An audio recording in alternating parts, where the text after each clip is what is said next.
Easter Sunday was great at the gathering, and I hope in churches where you were, if you're not a part of our fellowship here.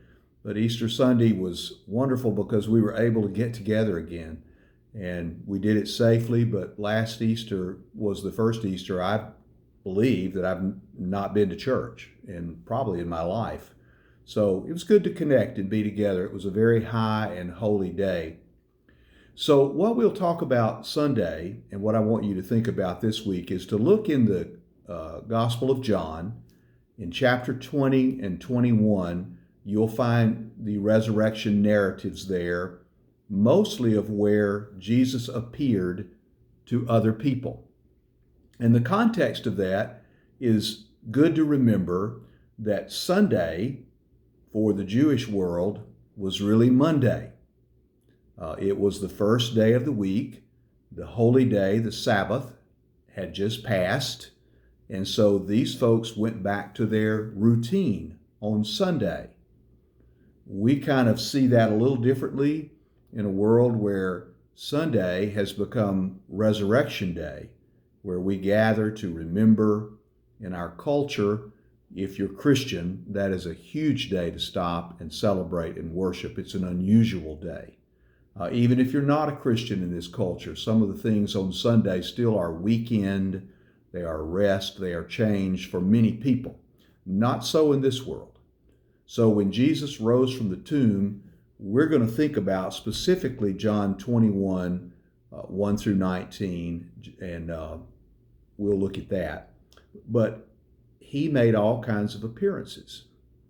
So it was a crazy time. Their Monday, their first day of the week, all kind of bad things were going on. They were fearing punishment and death for even having known Jesus. Ghosts were appearing. Women were bringing holy messages and proclaiming them in that male world. There was shame and doubt and fear and a lack of order.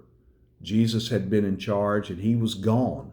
Things were just crazy and out of sorts on that Easter Monday, we might call it.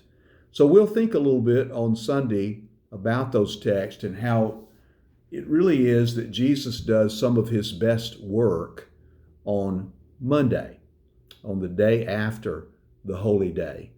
He comes and finds people, and he loves them and encourages them and breaks bread with them, reminds them, blesses them, even in their doubts, he still is there.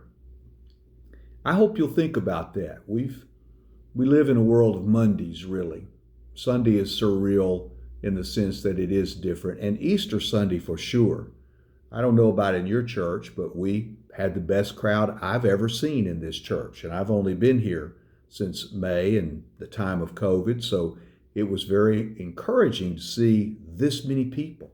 And it was kind of a spiritual high, the music, the message, the theme, the feeling that we had in Easter. We had multi-generations there, which is rare for our resort church here. We mostly have senior adult retirees. So this coming Sunday will be the week after. It'll be the week that we settle back into, I guess, what we would call our holy routine of finding Jesus in all the ways that he finds us. And a lot of those ways are just simply mundane and ordinary.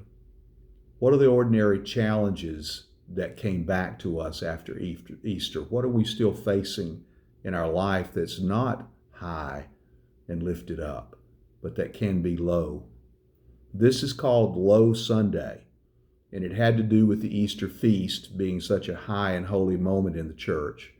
But in the Christian calendar, the Sunday after Easter is Low Sunday.